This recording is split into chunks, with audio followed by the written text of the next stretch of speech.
Napakabait mo talaga. Tsaka, patunayan mo sa akin na hindi lang kita manager. Tunay pa kitang kaibigan.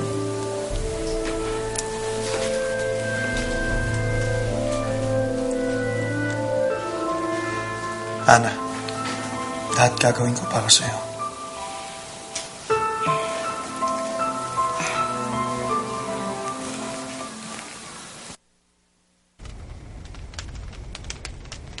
Ang pag-alis ko ay hindi pagtalikod sa panganib na inyong kinakaharap. Hindi ito dulot ng pagkawala. Pinaka-importanting bahagi ng buhay ko. Mawala man ako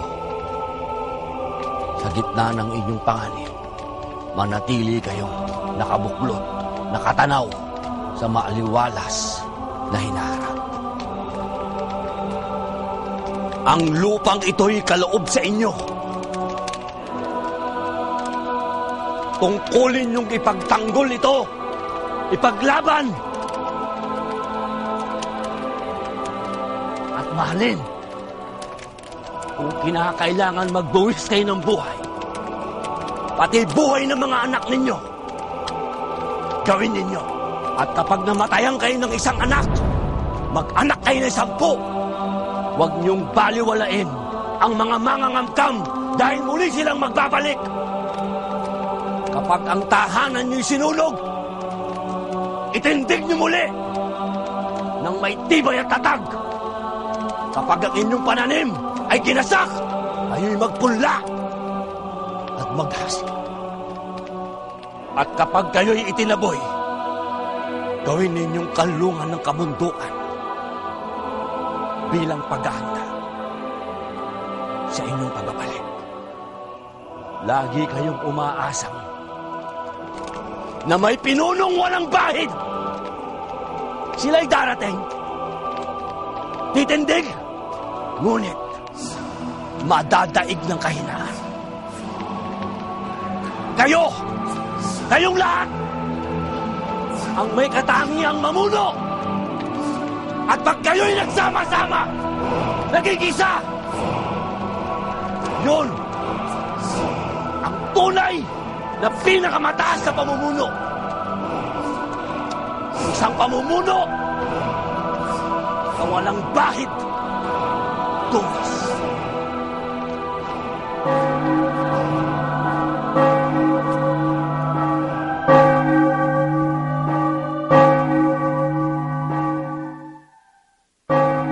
Handa na ba ang mga tao mo? Naghihintay na lang ng ghost signal mo. Oras na para kumilos. Bukas, magbabaha ng luha sa Barrio Gapas dahil sa... Ate, kakapanood ko lang ng TV, sabi magkakabagyo daw bukas. Ako, pagpapaniwala ka sa ganyan, eh di ba pag sinasabi nilang uulan, aaraw, tapos pag-aaraw, umuulan naman? Juliet, nakapag-impake na ba si Inay? Ay naku ate, hindi naman nagtanggal ng gamit yun sa bag niya eh. Parang anytime na sabihin mo sa kanya alis na tayo, ready na siya agad. Ganun siya kaatat umalis dito. Bakit hindi ka pa rin ba niya kinikibo? Hindi. At hindi ko rin naman siya kinikibo, no? Parang ngayon na kita nakitang ganyan, no? Talagang para kay Totoy, kahit ano gagawin mo, no? Parang handang-handa ka magmatigas. No? Ate, sigurado na bang sasama si Totoy sa Maynila? Baka naman magbago pa yung isip niya. Hindi na. Desidido na siya.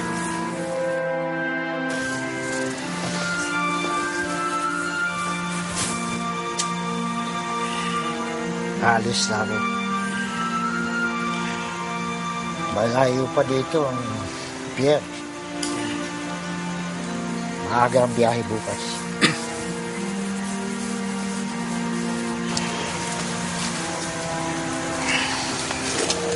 Silya, ikaw na muna ang bahala, ha? Sa Lolo Podong. Alam mo, matutuwa itay mo pag sinabi kong naaasahan ka na sa pag-aalaga sa Lolo Podong. Hindi ako inutil para ibilin mo sa bata, Mauro. Ibinilin ko lang kay Cecilia na alalayan ka. Sana naman huwag mo nang pahirapan yung bata. Lola Mauro, bumalik kayo agad, ha? Sabihin mo kay Itay, gusto ko na siyang makita. Ilang araw lang yan. Hihintayin mo. Sandali lang yun.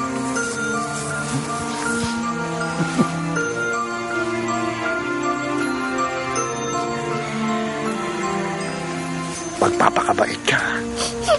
Opo. Oh! Paalis ka na pala? Oo. Soneng, sana ikaw na munang bahala kay Bodong at kay Cecilia. Talian mo, ha? Hindi ko pinangarap mag-alaga ng may sakit.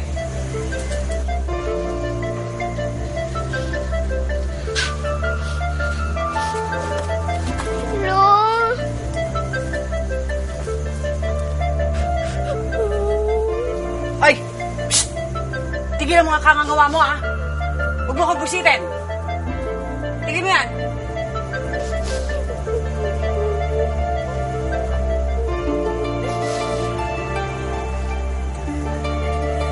Celia.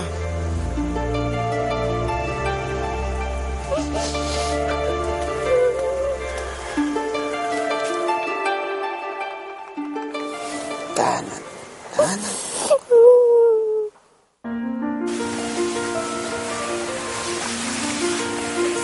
Sinando na si Toto eh. Dapat sumama na ako kay Miguel sa pagsundo kay Totoy eh. O ate baka naman sabihin at arap ka sa kanya. Ba't hindi nga ba? Alam mo, kulang na lang itahin natin yung ate mo sa damit ni Totoy para hindi na maghiwalay. Nasaan na si Miguel? Umalis na ba si Miguel? Umalis po. Sinundo si Totoy. Aba, sinundo pa si Totoy. Baka naman gusto pa ni Totoy, pagdating niya, lumuhod pa tayo para magbigay pugay. Inay, pwede mo ba pagbigyan niyo na lang ako? Promise po talaga. Mami na forever ang tawag ko sa inyo. Huwag sana dumating ang Totoy na yan. Darating si Totoy.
Sana, nag-iba na ang init ng hangin. Kailangan na po tayong malis.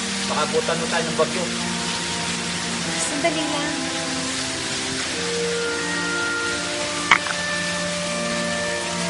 Eto na sila.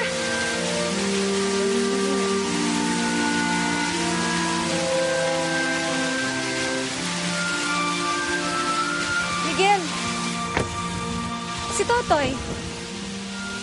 Mag-isa lang ako eh.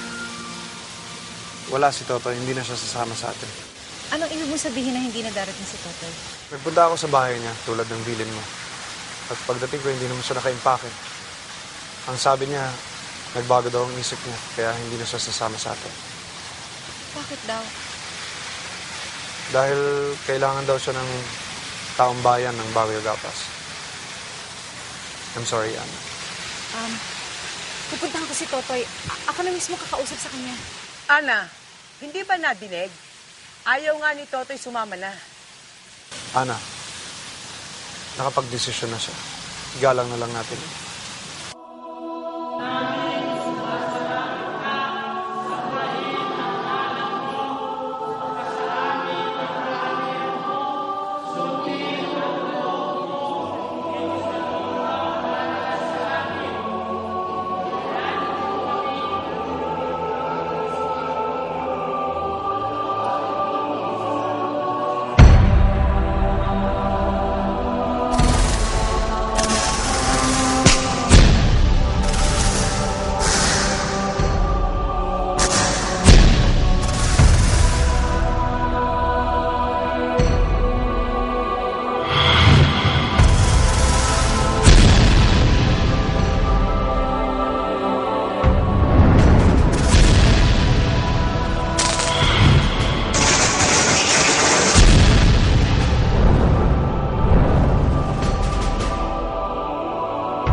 Pasok na po tayo ng Cebu, boss. Di pa po ba natin tatapon ng basura sa taas? Natural. Sana naman isama pa natin sa Maynila yan. Hindi niyo na po titignan, boss. Nakakalimutan mo na yata. Kapag libre ang itutumba, ha? Kayo lang mga pinitsugi na bahala dyan! Eh, ba't sa akin ka nakatingin? Eh, paano mo naman nakita yung nakatingin ako sa'yo? Ha?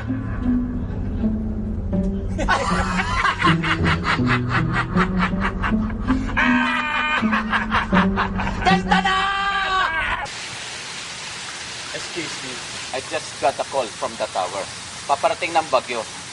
We have to leave now.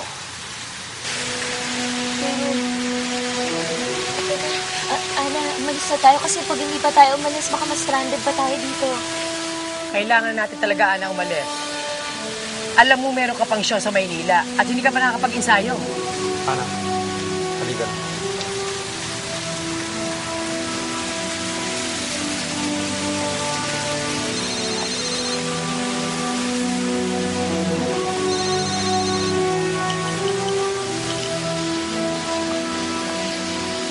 Hello.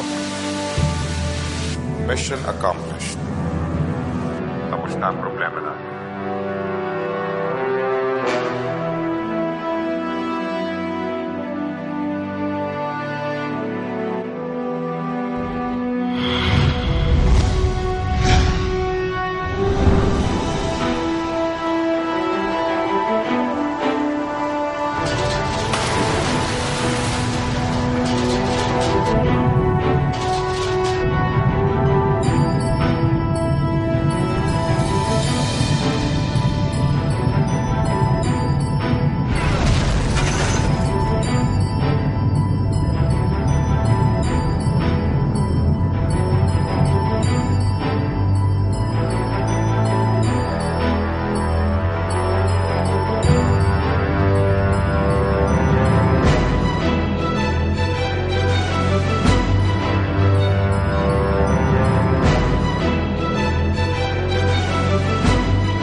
Kanina ka pa walang imik.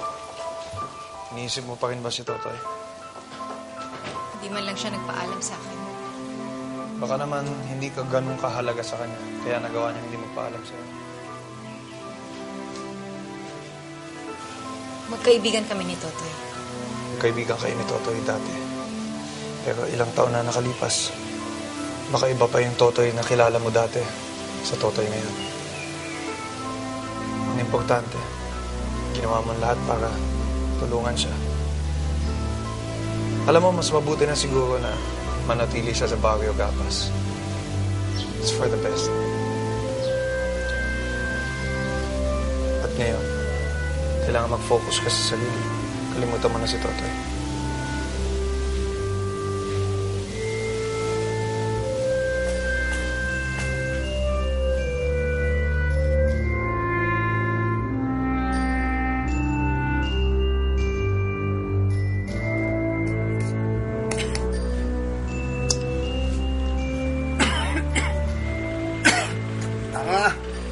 Ayoko na. Ano? Nakakatatlong subo pa lang kayo. Hindi kayo nakakakain masyado. Baka makasakit kayo. Nakasakay na siguro sa barko si Lolo Mauro. Mga ilang tulog kaya sila makakapunta dito. Gusto ko na makita si Itay. Kuya Podong, may sakit ka ba? Baka naman may TB ka na, ha? Mahawa pa kami lahat dito. Ikaw ba ilang taon ka na? 7 po. 7.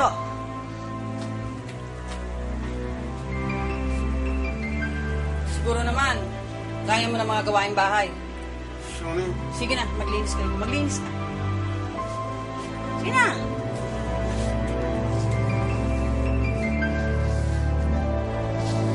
Doon, umpisa mo doon.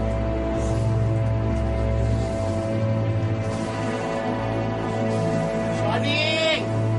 Oy! Halika pa sa tongit! Abay, siyempre! O, halika na, magsisimula na tayo! Susunod na ako! Sige na!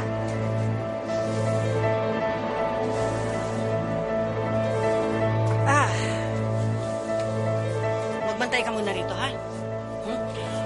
Alam mo, lahat ng paninda ko may presyo. Ayan, oh.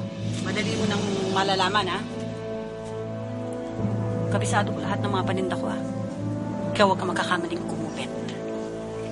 Opo.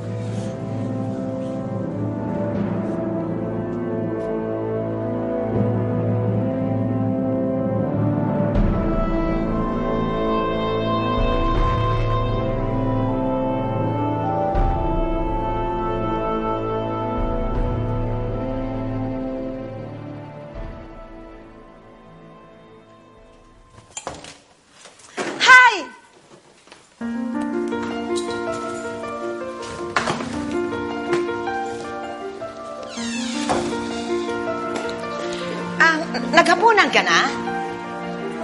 Tapos na po. Kumusta ang biyahe? Palagay ko, okay na kayo ni Ana. Di ba?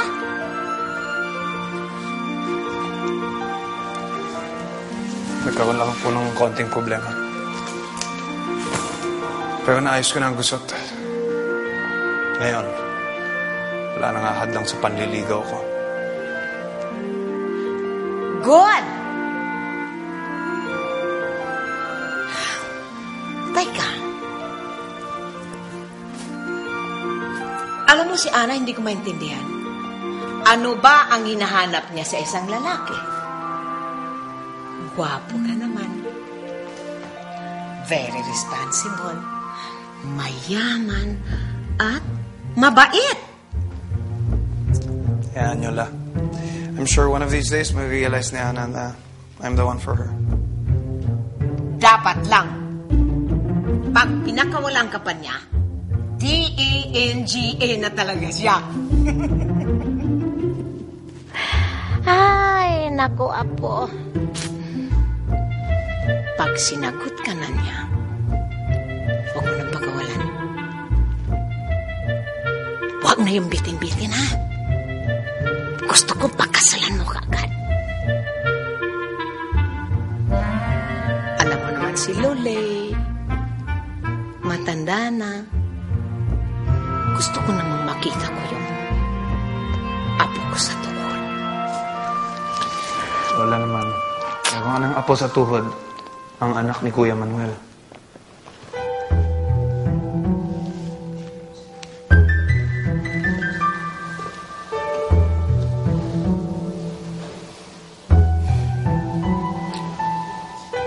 Wala akong apo sa tuhod. Ikaw lang ang nag-iisang apo ko.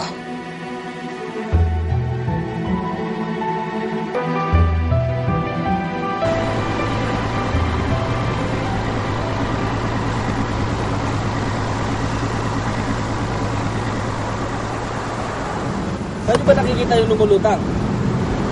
Para pong doon yun. Yung yata. Kanina ba tayo dito? Niloloko niyo yata ako eh. Doon po. Na nga yung mag-isa naniniwala sa inyo. Niloloko niyo ba ako? Binobola niyo pa ako.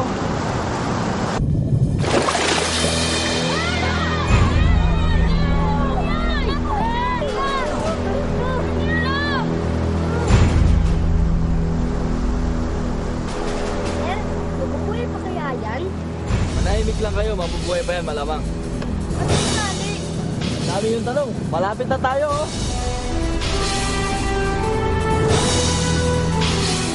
Nandiyan ka lang pala. Kanina pa tumatawag daw si Miguel sa cellphone mo. Hindi mo daw sinasagot. Gusto daw niya magpunta ng music museum para ma-check yung set mo kung ready na ba.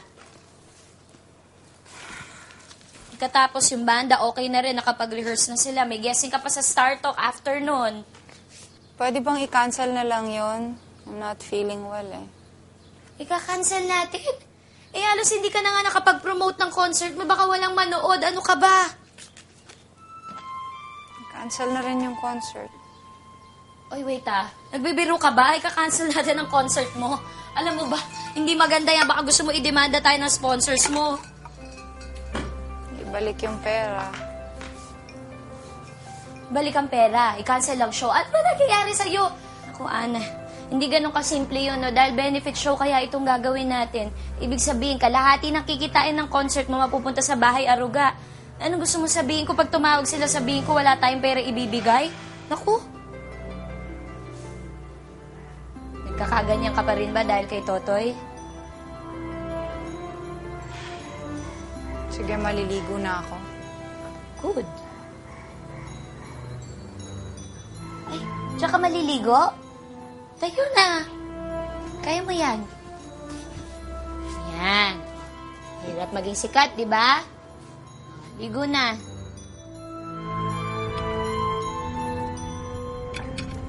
Kuya, hindi niyo na po ba yan kakainin?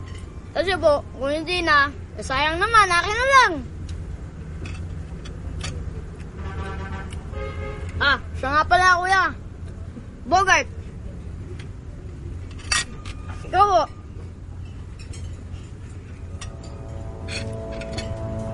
Alam mo, kuya, halos dito na ako lumaki. Pag may pumapalaot na barko, minsan sumasama kami para tumulong. Pero naman pag inaalat, dito lang kami sa pier, rumalakad ng kung ano-ano. Ulila nang nga ako eh. Iniwan nila ako dito nung bata pa ako. Paano ka nga po pala napunta sa dagat? Mananyasda ka ba? Madaldal ka rin mo, no? Ay, may pamilya ka po ba? Baka hinahanap ka na ng mga yun. Uy, Abdul! Pauga ka naman dyan! O pa, Bogart. Sige, order ka lang.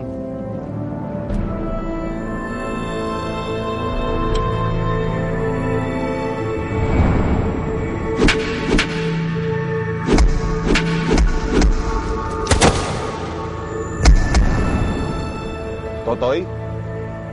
Totoy? Totoy pangalan mo, kuya? Sa laking mong yan? Totoy? Hoy! Ikaw nga! Ano ginagawa mo rito? Nakita ho namin rin sa dagat. Eh, milagro nga ako't nabuhay pa si Kuya Totoy. Bakit? Sinong tumira sa'yo?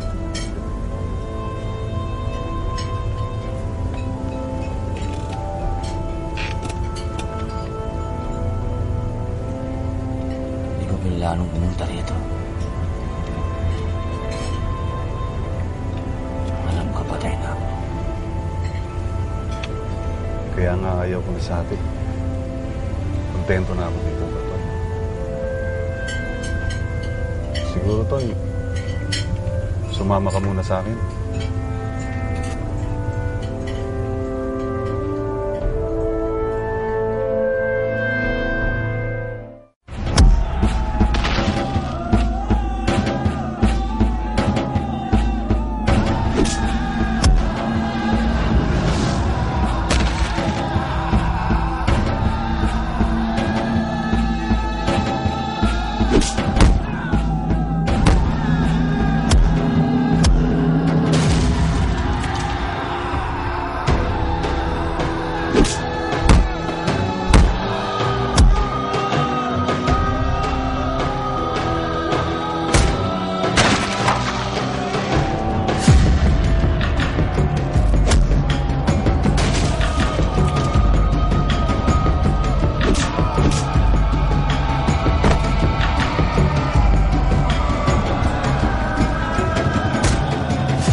magkano ito na pagbentahan mo?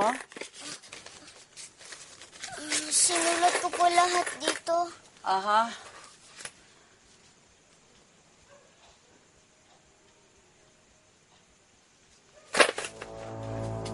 Alam mo, kulang ito. Kulang ito. Asan ang pera? Ha? Wala po akong kinuha. Wala. Hindi ba kabiling-bilinan ko sa'yo? Huwag kang mangungupit. Sabi ko sa'yo yung kabisado ko lahat ng paninda ko. Kinupitan mo. Kinupitan mo ko. Kinupitan mo ako, umamin ka. Wala po talaga. Ano? Hindi ba? Ilabas mo. Ilabas mo yung pera. Basta ng bata. Huwag kang makialam dito. Ilabas mo yung pera.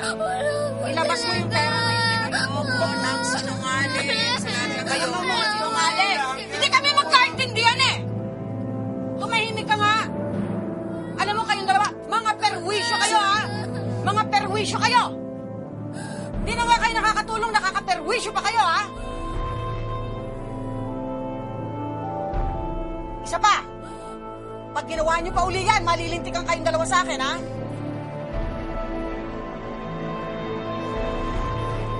Perwisyo!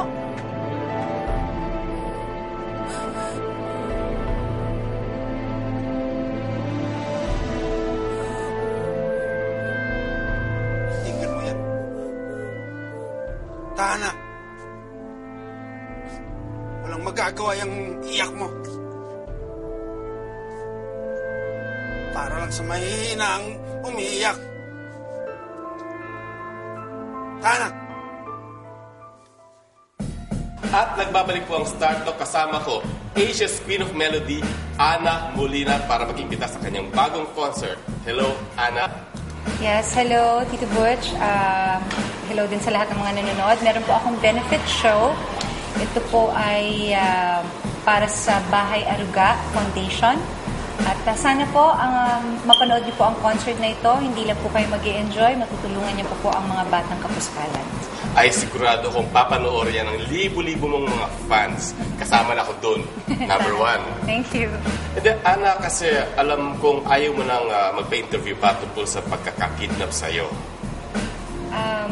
Kasi nagkaroon na rin kami ng press con. Nasabi ko na yung mga kailangan kong sabihin sa mga nangyari. So, okay na yan, Tito Butch. I understand. It must have been a very traumatic experience for you. So, how are you now? Oh, I'm very fine, thank you. At yung nagligtas sa'yo, si Totoy Magtanggol. Ana, kumusta ang relasyon nyo? Magkaibigan pa rin kami ni Totoy. Kaya lang, meron siyang sariling buhay. At ganoon din ako. Well, anyway, thank you so much for being so honest. Thank you. Mga kaibigan, Miss Ana Molina, at magbabalik po ang Star Talk.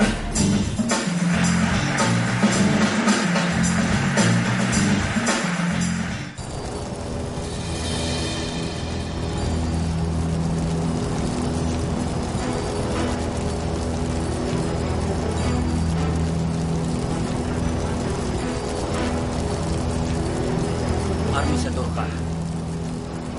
May karangalang kang sinumpaan. Minana pa natin sa mga ninuno. Hindi ka pa rin nagbabago, Totoy. Simple ka pa rin kung dumali, pero may laman. Abdul, pumatay ka ng tao. At ikaw, hindi. Ipinagtanggol ko ang lupang pinagmulan natin. At pinagtatanggol ko lang din ang aking lupang pagsisimulan. Ipinagtanggol ko ang pagpatay sa asawa ko. Di ko naiintayin patayin nila ang asawa ko. Mga asawa ko at mga anak ko para magiganti. Magkaiba tayo, Abdul. Pareho tayo, Totoy. Magkaiba lang tayo ng lugar ng pakikibaka. Lupang kabundukan na sa'yo. Konkretong kabundukan na sa'kin. Napagsisihan ko na ang mga kasalanan kong nagawa. At alam ko, isang araw, sisingilin ako nito. Saka ko na pag-iisipan singilan at pagsisisi. Ang importante, busog ang pamilya ko.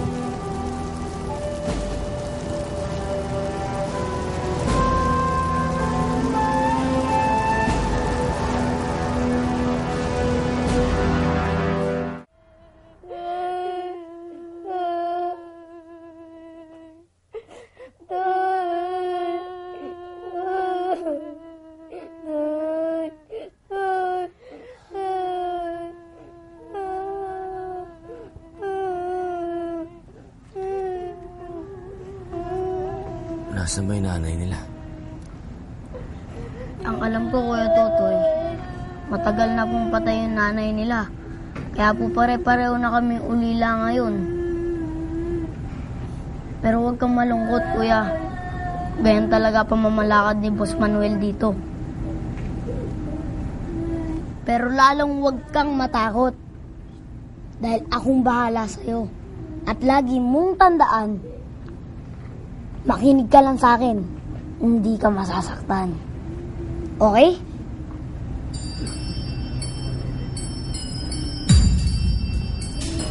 Sino ba si Bossing Manuel?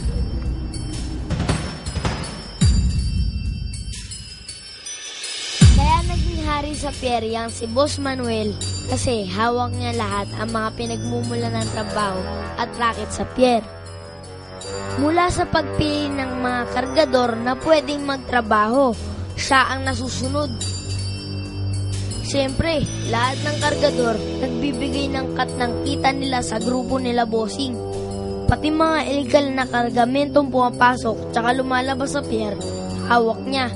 Paano? Nalalagyan niya kasi ang bulsa ng mga taga-customs. Kaya walang lumalaban kay Boss Manuel kasi hawak niya ang lahat. At ang magtangka na lumaban sa kanya, dedo.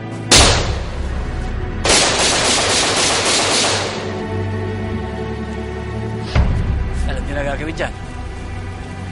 Ayoko sa lahat yung umiinit ang ulo ko. Baka mapatay ko yan.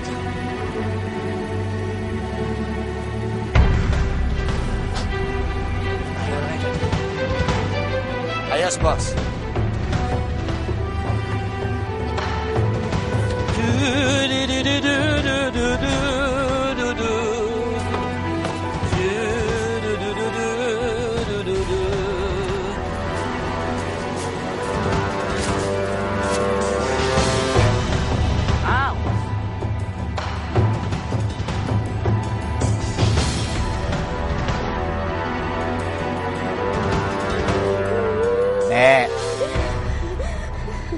Nakikiramay sa'yo at sa kapatid mo si Boss Manuel.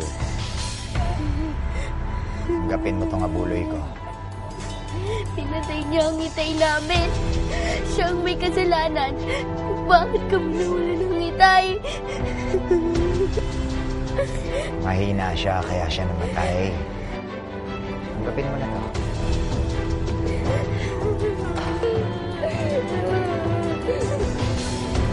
Ganon! Kalupit yung Bossing Manuel na yun.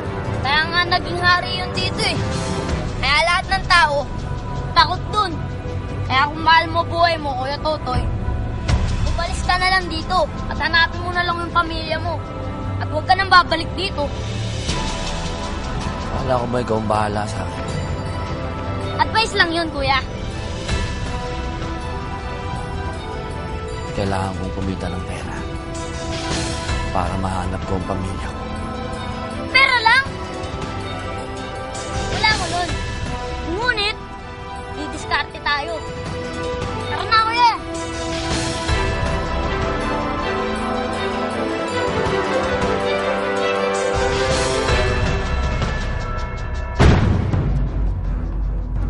Mahal na mahal ka ng aking apo. Tita Concha, matanda na ako. Gusto ko lang na maging maligaya sa Nicky. Salamat lang. Pero ako nang bahala. Alam ko nang gagawin para mapauos. Sino ang pipitsuging tumalo sa Posarios? Si Totoy ba to? Totoy ba to? Gusto ko siyang makilala. Nang malaman namin kung sintigas talaga siya ng bato. Dito sa lugar na to, isa lang ang tigasin. Ako! Luhod! Luhod!